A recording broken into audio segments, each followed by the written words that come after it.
Welcome back to my photography journey. My name's Steve and thank you for joining me. Today I want to talk about this. This is my Nikon Z30.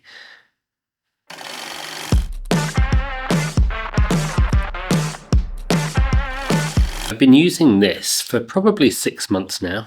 I will check the actual date and put that here somewhere.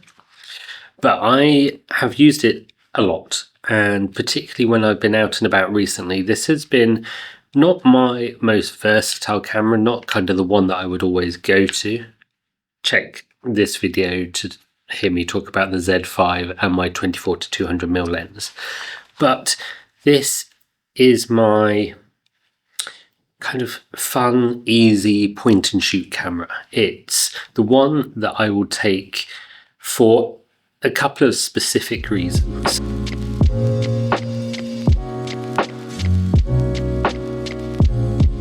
One of them is its light. It's so easy to just pick up and take pictures with, particularly with one of the smaller lenses.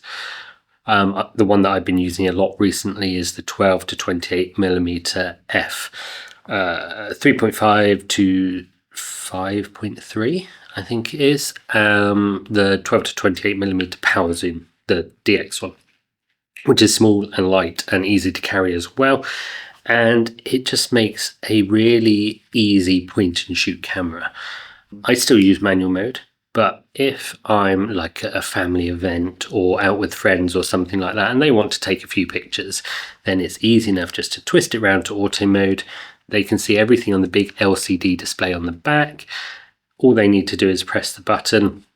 They can zoom in, zoom out with that lens if they want to. It's nice and light, it's easy to carry. So for those kind of events, it's perfect. It's far better quality than using my phone for those kind of pictures. But also it's not as big and heavy as the Z5 with the 24 to 200, which is the one that I talked about previously.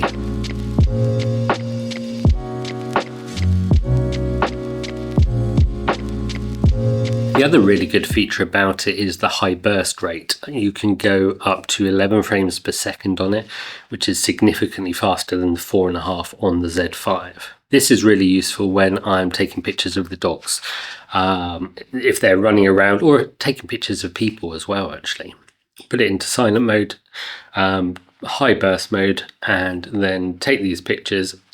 People are generally unaware, and you're going to get one of those frames that is good. They've got a good expression, they're looking in the right direction, they don't have their eyes closed, that kind of thing.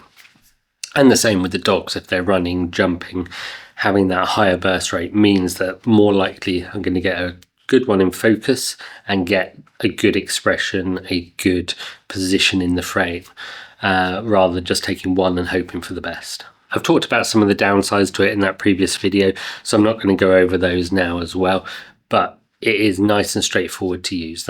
That's the main thing for me.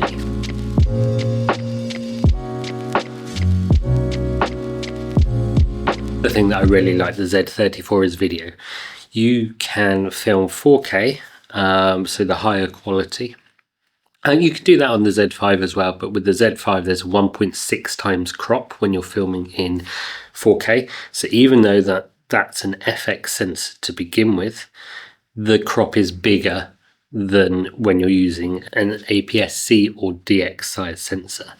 That's only a 1.5 times crop. So you actually get a bigger field of view in 4K on the Z30 than you do on the Z5. This means I've got more flexibility about where I position my camera, what lens I use, and the amount of light that's coming in. It's also got a red light on it so that when I'm filming myself, because I do everything on my own, I film myself, I take my own pictures, I edit everything myself. So being able to have a light on my camera that I can see when I'm talking to it, that shows that it's recording, is a real benefit. And I can also connect up microphones, I can connect up lights to it and everything like that. I mean, I can do that on the Z5 as well. But with the Z30 starting in a smaller package, it's easier to do everything with it like that.